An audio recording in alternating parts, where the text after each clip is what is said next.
Hello everyone, welcome to this introduction to Azure Terraform video for the Festive Tech Calendar 2025. We'll do an introduction in just a second, but usual disclaimers apply.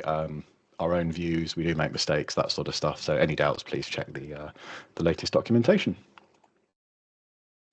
Just a quick reminder, there are loads of sessions running for the Festive Tech Calendar. Really great community event. Just go to festivetechcalendar.com or scan the QR code there, and it'll take you to all of the different sessions that are running throughout December. And just a massive thank you to the team that have organised this and pulled it all together. So let's get started. So who are we? So my name is Jake Walsh. I'm a senior solution architect working in the UK. Predominant focus for me, sort of Azure, hybrid platforms, DevOps, infrastructure as code. Lucky enough to be a Microsoft MVP and HashiCorp ambassador. And I'll hand over to my colleague, Steve. Hi everyone, my name's Steve Brown. I'm a technical consultant in Azure. I've been working in the Azure space now for coming up 4 years. I have a particular taste for things like migrations and AVD specifically. So yeah. Right, and without further ado, let's start talking about Terraform.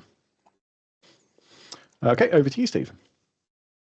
Thanks. So what is infrastructure as code and why do we use it? That's going to be like one of the main points, what the benefits are and what we can kind of use it for to make our lives easier in the long run.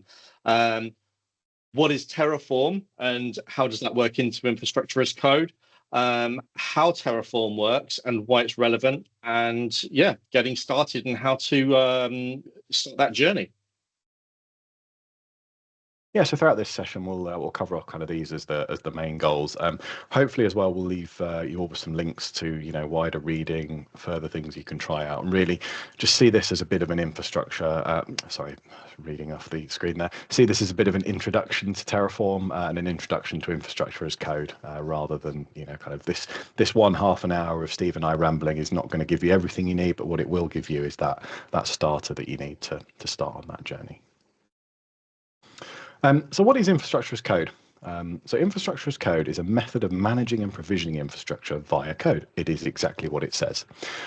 In most cases, there are two ways that infrastructure as code works. So imperative would be do this, for example, go and carry out this task, whereas declarative, which we'll come on to in a second, builds this. So that describes, it declares what something should look like. In most cases, not always, and today you'll see when we get to the demo, for example, we're not using a version control system. I've just got a folder on my desktop. I'm keeping it nice and simple just for that demo. But it is often integrated into version control systems. If you're running this in a business, you need to be able to version control that to move forward, to make changes, and to roll back if there's a problem. Can be edited and managed in most of the common tools and platforms. And if you're new to infrastructure as code, but have been working with cloud, been working in IT for a while, you're probably familiar with some of these things like GitHub, Visual Studio Code, Azure DevOps. These are the types of tools and technologies we'll probably be using. Mostly, not always, but mostly it's adopted as part of a wider DevOps strategy. So there are multiple aspects to a DevOps strategy. It's not just going to be one element. Usually infrastructure as code is a part of that. And it allows a move away from ClickOps. So rather than clicking around in a portal, doing things, it allows you to move that to more of a version controlled, or something that's not a person clicking around in a portal or clicking around on a screen, actually written in code and therefore can be repeated multiple times. So we talked about the two examples, just going back, most cases here, infrastructure code, imperative or declarative. The two examples, so imperative defines a task to be carried out. You can see here a pretty basic bit of Azure CLI. It will go off and create a machine based on that variable there of VM name. If we were to run this more than one time, it would fail. It would say, well, this VM already exists. I've built that. Why are you asking me to do it again? Declarative, on the other hand, and you'll see an example here, this is building out some resource groups, defines components to be created. So the first time we ran this, it would go off and say to us, you've asked me to build 3 resource groups. We would confirm that and run an apply, which again we'll come on to in a little bit later. If we ran this again, it would say there are no changes to be made. These already exist. What you're asking me to do already matches the infrastructure configuration. So For example, these are resource groups. In the previous version, if we modified that, it would say the VM is already built using a declarative example. So hopefully that's just useful to give you an idea of the differences between the two. You could almost say it's incremental as opposed to imperative. So over to you, Steve. Thank you. So why are we using infrastructure as code? Well, first of all, the cost. It's so much more efficient when it comes to cost. You write the code once, it is entirely repeatable. You can make small changes, amendments. It is just so much more efficient with time, and that's an economy of scale as well. The more you reuse a piece of code, the more time you save, and the more cost beneficial it is. Again, I've already touched on this. The speed. It's so much faster to deploy. It's usually less manual, kind of like clicking. So it's easy to test, and less likely to kind of be subject to human error. We've all been there at some point, I would imagine, where we're clicking through the portal and we misclick something. And this allows us to kind of rule that out as being one of the erroring factors when we're building our code. And sounds like a daily occurrence for me. And me, yeah, I have zero mouse dexterity, unfortunately. So I'm a lefty, and I use my mouse in my right hand. So make of that what you will. That's a great example, though. That human error. Let's say, for example, just taking that as an option. If we wrote a set of instructions down that said go and do this, those instructions could be interpreted in 10 different ways by 10 different people. Whereas if we wrote an infrastructure as code file, whether that be Terraform, whether that be Bicep, whether it just be PowerShell, CLI, whatever, that will always be run in theory in the same way. Now there are changes to convention and things like that, but it's that standardization really does help with that speed and the reduction of human error. Exactly that. And obviously by proxy, it reduces the risk. Once you write your code and you have everything written out, and you can actually go through those testing, you can make sure that tags are correct, machine names are correct, and if not, you can destroy and make the change, redeploy, and then you're all set. And again, it reduces the risk of that happening down the line because you've already made that amendment. So it's so much better.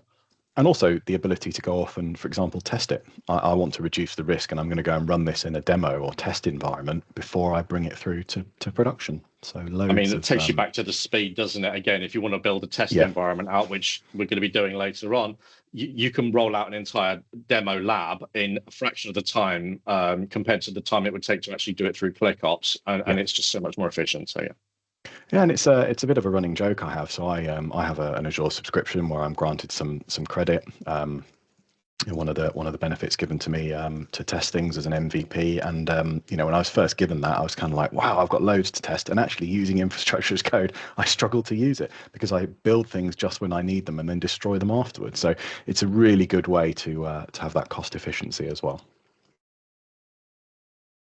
I like to refer to these benefits as a benefits cycle because they are cyclical in nature. So one of the aspects, Steve's talked about things like duplicating code, the repeatability, reduction of risk, and these all tie into one another. So, for example, the fact we can write once, deploy many times means we can duplicate code, we can duplicate environments. That means things are repeatable.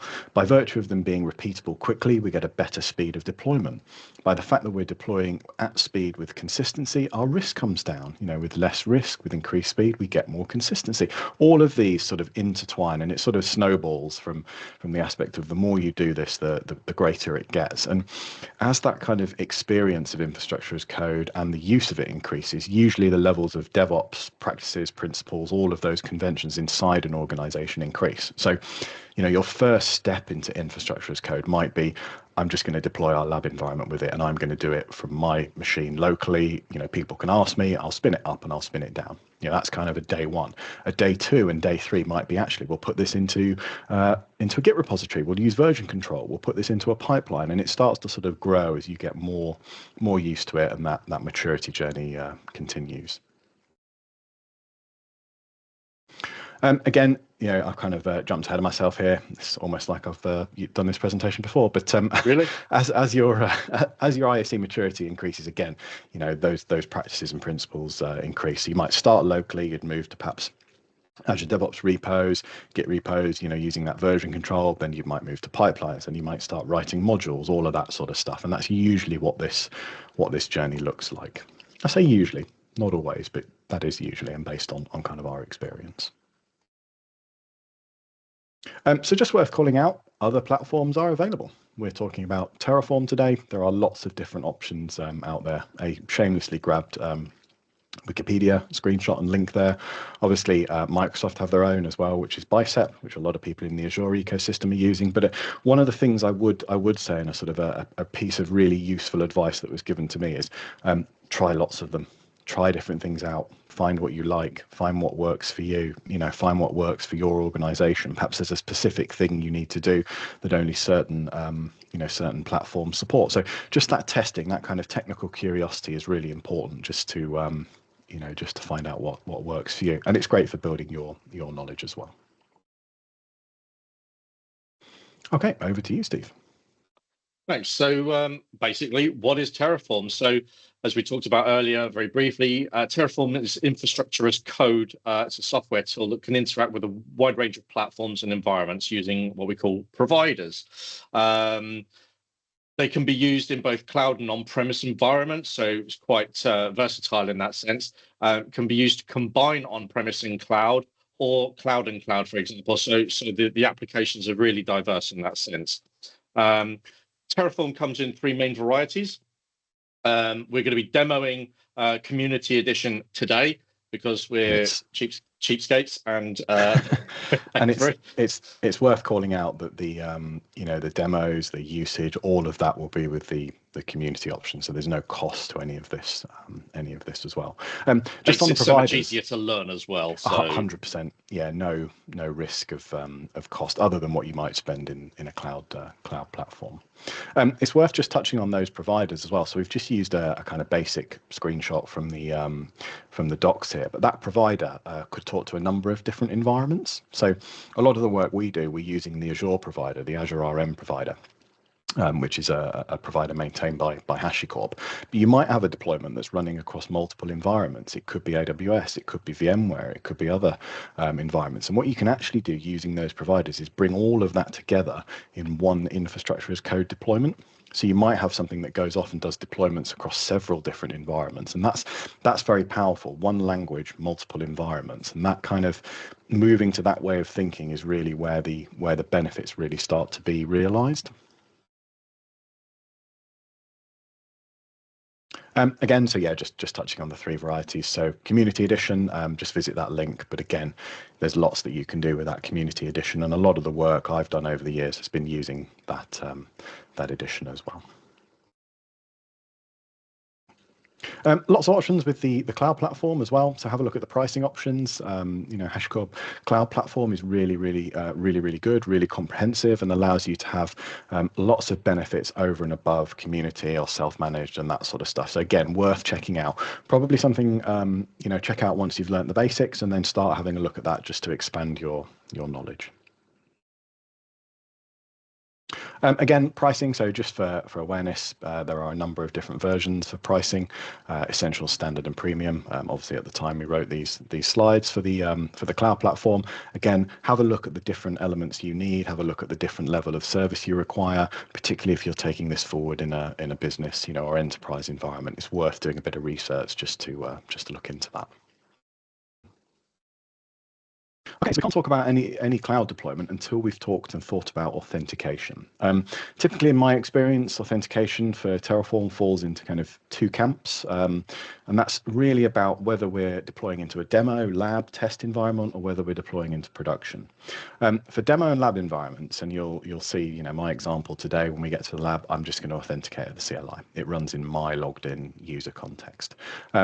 Now that's okay for testing, but typically for production environments, we may have multiple people working on code. We may need to separate out those identities. So you can log in to change the code, but you can't log into the cloud environment, for example. So that's where a service principal or a managed identity would come in. What I would recommend here is mentioning here. Sorry, I was going to say it's worth mentioning when you're authenticating. If you're new to this, it's worth making sure that you try and build good habits. So trying to use service principal when you're even doing your lab stuff, because it helps build those good routines, good habits, and it's another potential issue you don't need to encounter if you're doing things in the right way from the word go. So yeah.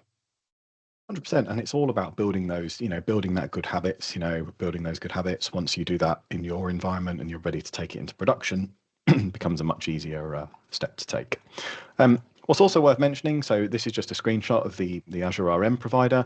There are guides and information for all of the different authentication methods in that provider. So if you have any doubts, any questions, anything you're not clear on, have a look at that, and it will explain about how to do that and give you the guidance that you need.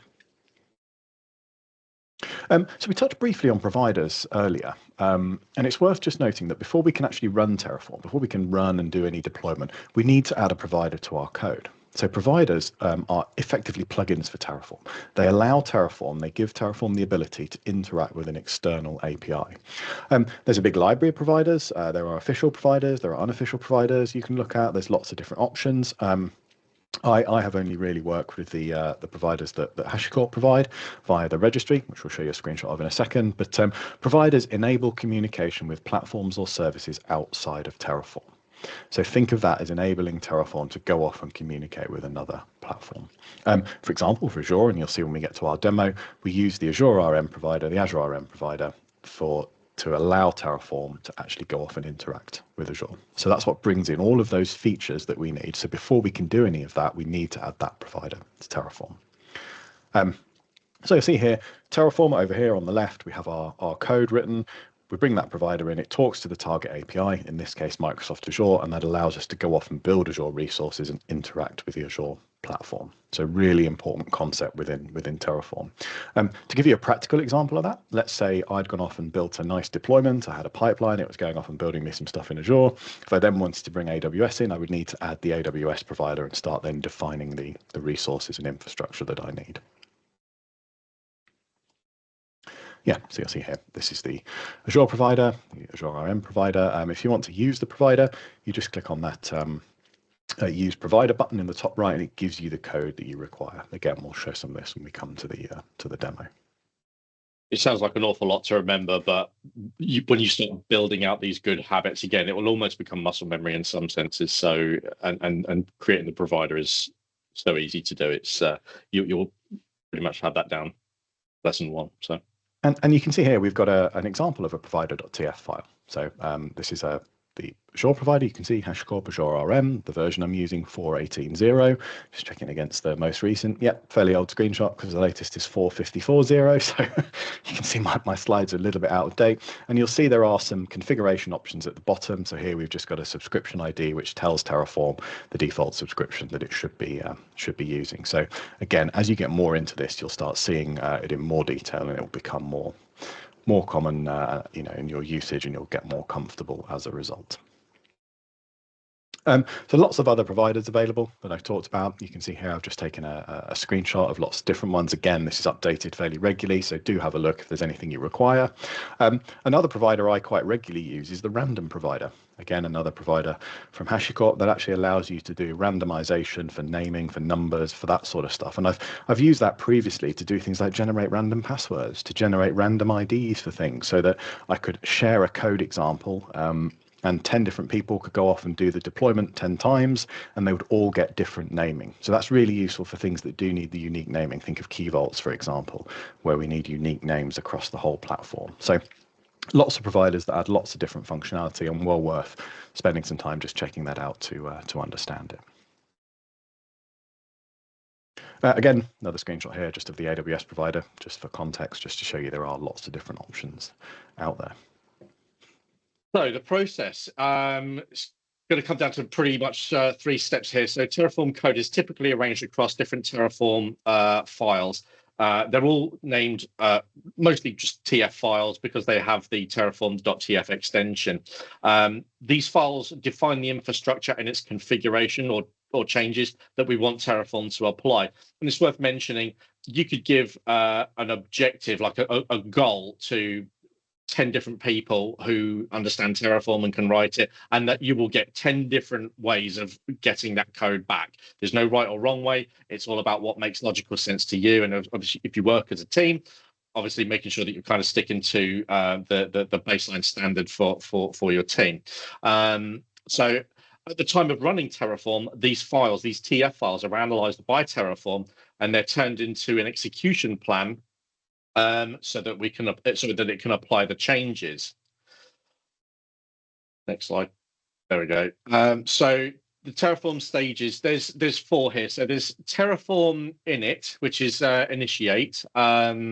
This is going to initialize the Terraform binaries, download the required providers based on what we've defined.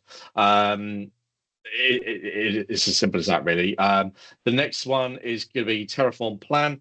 The stage examines the TF files and provides an overview of the infrastructure changes, providing an execution plan. So this is going to go in and it's going to analyze everything that you've written out, and it's going to say, yeah, I can do that, or something doesn't quite add up here. You're going to need to go and have a check of your code, fix an error or a typo, and we all know about like the semicolon that's been missed somewhere in the scheme of things, which is one of the reasons why I'll interrupt myself and say, don't have one TF file including all your code. It's it might work for some people, but for the vast majority, it gets very confusing. Break it out into sections so you could have a bit logical. Yeah, absolutely. Yeah, it just makes it so much more bite-size elements and just easier. So moving on to Terraform apply, this stage is going to carry out the execution plan and implements the changes. It runs the plan. And the inside joke within Terraform, which I've learned myself, is you can do your plan and it'll all come back green, and then you run apply. And the difference between plan and apply is plan will tell you what it's going to do, and apply doesn't. There will be some other error in the background that you'd obviously need to go back and check against. But essentially, when you go for a Terraform apply, it will execute those changes that you've asked it to do, and deploy those resources into the Azure subscription. And the last one, just on the apply, it's worth noting that when you run apply, it does also run plan. So if you have a configuration file, you go and run apply, it will run plan, and it will ask you to confirm that you've seen that plan and you want to go ahead with the apply. So if that sort of says lots of destroy, for example, and you're expecting it to go off and build things, you might just want to have a check. But it's really useful just as a check to make sure what's going to happen is what you expect to happen. As a safety net, just plan first is generally a good way. I've been burnt myself where I think I was actually on the phone to you when I run this, Jake. I thought I was running a plan, and I thought I'd overwritten a load of customer information in a subscription, and then I remember you laughing relentlessly. And that's a really good example of measure twice, cut once, isn't it? That's sort of make sure you know exactly what's going to happen. Make sure you've checked the output before you press that go button. And it's the same for the last command. I know more than one consultant who's been caught out by that as well, thinking they're in one subscription and they're in another. And it becomes second nature to just type it in and then just click Y, and you're not really paying attention. You're almost on autopilot. So especially in the early days when you're getting used to these different commands, take the time to read what it's outputting, and then you can kind of look for like the key things to be aware of. And if it all looks good, then you can proceed. If not, you can always back out. That's also a really good example of where authenticating just locally at the CLI may not be the best choice, because you may be logged into several different environments. Whereas if you have a service principal with permissions only to the subscription that you're deploying into, for example, again, limiting that blast radius, limiting the areas where it could go wrong is a really useful step to take. And anyone who's used Terraform for any amount of time will tell you that they're never immune to making this mistake. So just getting it right early and building that good habit is just going to save you a lot of headaches down the line potentially. So.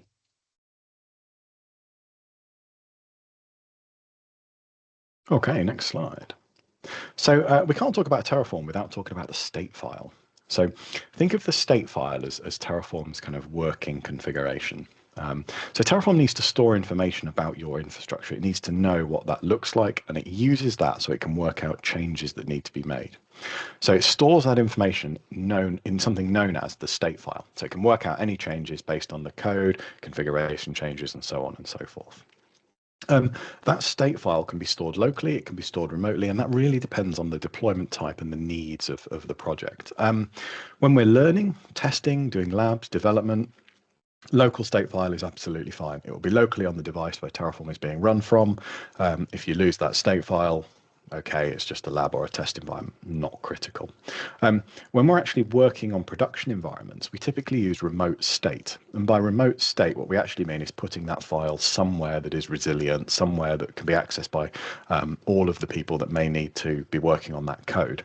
And that's typically something like a storage account or stored in HashiCorp Cloud or whatever it may be. So it's somewhere that's safe, somewhere that's backing it up, somewhere that's got that security, not on one person's laptop, and then they spill their drink on it or something like that. So the state file is really important, and if you are using Terraform, it's an area I would recommend just reading up on, just so you have an awareness of how it works and why it's so important.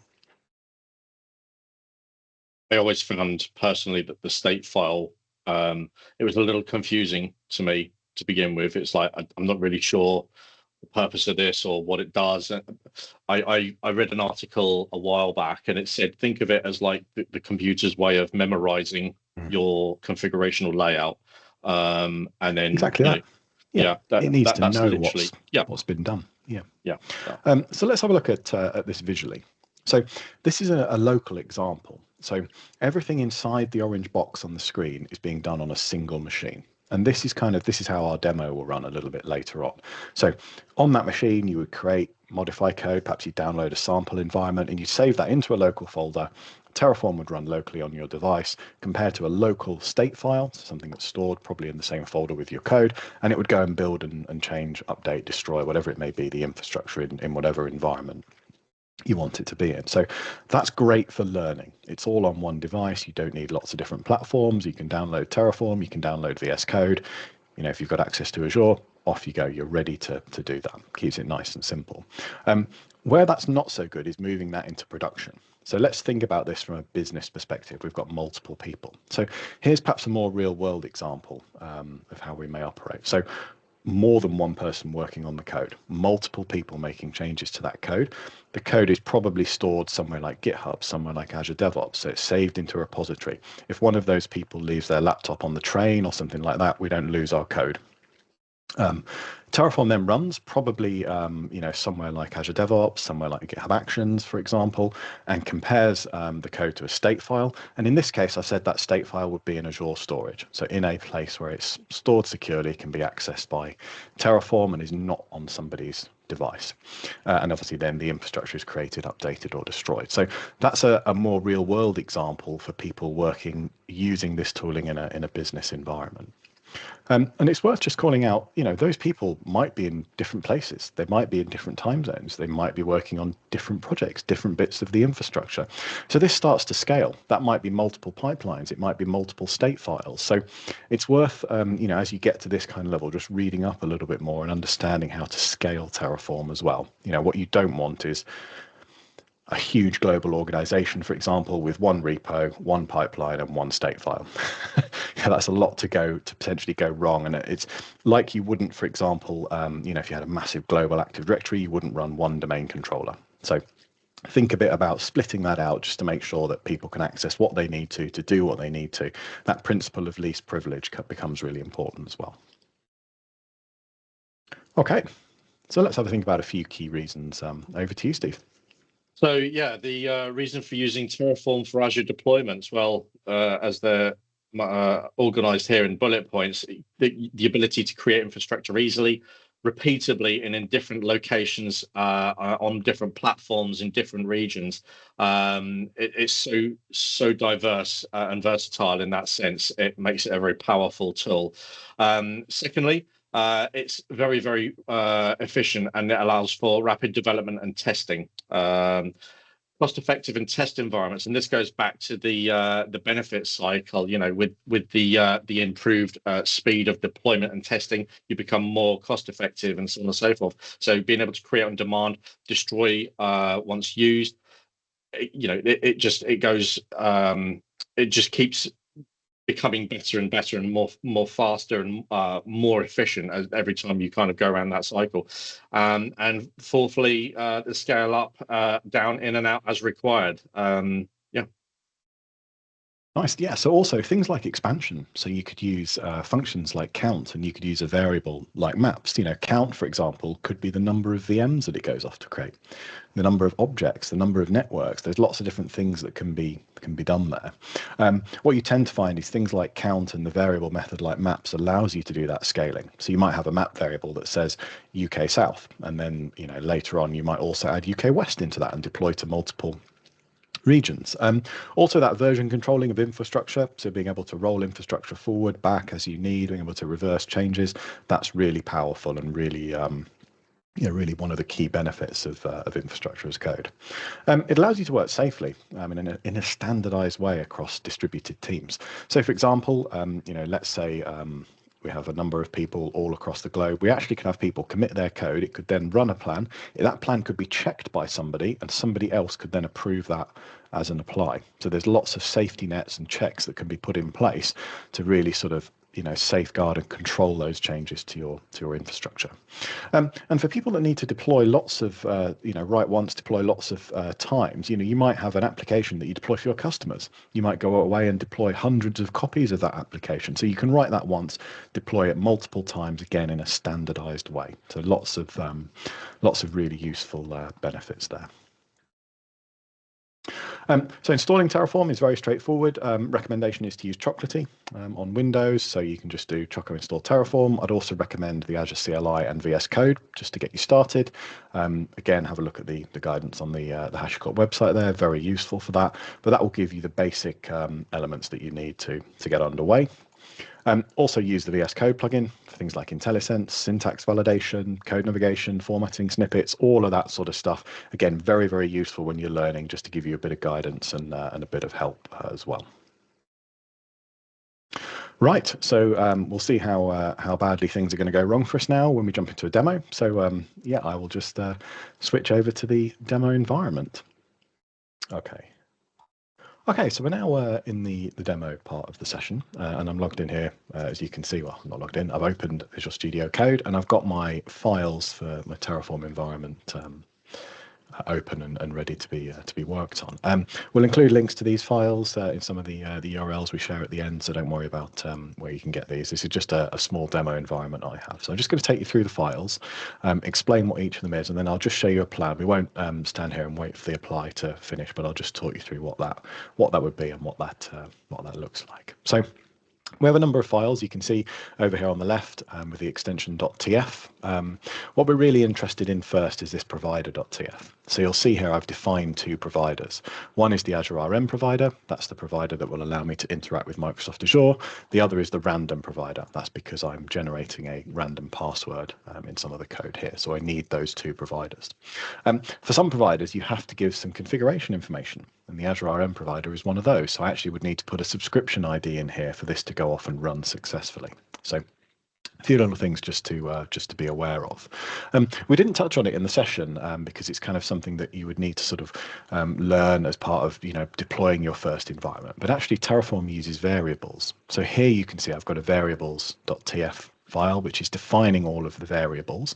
So things like environment tag, regions, a code to use for the region naming, a range, an IP range to use, a count for the number of VMs, and so on and so forth. And that variables.tf file defines those variables, and our tf-vars file answers those variables. So you'll see here, these just define what the variable is, the type, so be it a string variable, be it a number variable, whatever the type of variable is. And actually here we respond to that. So we give the variables that we want to be used as part of our deployment. Now in our core.tf file, you can see a number of things being created. So I'm just going to run through these just to give some information, some context. You'll see here I'm creating some resource groups. We actually have 3 resource groups in this section. So I've got one for identity with some tags. It's being deployed into this region. I've got one for connectivity here and another down here for security. So you can start to see some of the, the context of what's being built and how it's being done by looking at this code. You'll see as well, I'm creating a key vault. So I'm actually here generating a random ID to use for the key vault, and I'm using that random ID here in the naming of that key vault. So you start to see lots of things coming together at this point, lots of bits of different code pulled together to build out what I need, and lots of the various permissions and things like that on the key vault as well. I'm actually creating a secret and a password. So again, here I'm using the random password resource to create a random password. I'm then storing that in a key vault. I'm actually adding an expiry date. So I'm adding 8,760 hours. I think that might be a year off the top of my head. Don't quote me on that. But again, you get the idea of what's being built out here. I'm also building out some virtual networks. So you can see here I'm actually using a function within Terraform. I'm using the CIDR subnet function. I'm carving up my address space programmatically inside the code. So Terraform is doing some of that work for me. Again, subnets being carved up and added here in this block. So I've got 1, 2, 3, 4, 5 subnets down here. And I'm also doing VNet peering as well. I'm using an IP address finder service here to put that IP to allow RDP inbound, so I can actually connect into those machines. Again, I'm not using Bastion in this environment. I'm just having a rule that allows my public IP in, but you can start to see some of the conventions and things being built up in this environment. Again, more NSGs here that you can see on the screen. I'm associating those NSGs. You can see those being associated to various subnets. Again, I'm using the count function and I'm putting that to the various subnets that I have. Again, DNS, building out a random DNS address so those machines can be connected to easily without having to remember IP addresses and such like. So again, lots of different things happening here. And again, you can see with these public IPs, I'm building these out in a certain region with a count index for the number that I require, and I'm putting that domain name label in place as well. So lots of different things going on in this. This is a bit of a, lots of conventions, lots of ways of working being demonstrated in a single file. Building out public IPs, building out network cards here, you can see, so building those out for the for the virtual machines, building out disks for those virtual machines. You can start to see those as well. I'm building out an availability set here. So I'm building 2 virtual machines, as you saw in the variables. I want those in an availability set so they're spread out. Finally, coming on to the virtual machine, you can see all of the various bits and bobs inside of this. You can see all of the things for that virtual machine. And then finally, I am attaching those data disks to the virtual machine. So that's a bit of a whistle-stop tour of the code. Appreciate there's a lot we've covered there. And what I would recommend is perhaps using an environment like this as a starter. So use this to get an understanding of what's going on. Use this to go off and deploy what you would need to deploy. And then, practice manipulating it, practice making a few changes. Don't go straight in and try and write something like this. Use this as a starting point, make some modifications and go on from there. So let's just run a couple of other things. I'm just going to switch to another window. Okay, so we're actually now ready to deploy this. So for the purposes of this demo, and so that we're not just watching a screen, I'm just going to initialize the code. I'm just going to run plan so you can see what would be deployed. We don't need to go off and deploy it. Plan tells us that it's going to deploy it. It validates that our code is correct. So let me just run Terraform initialize. And you'll see here, Terraform's gone off and it said, I can now begin working with Terraform. So everything is set up as we need it to, ready to be deployed. What I'm now going to run is Terraform plan. Just make this a little bit bigger.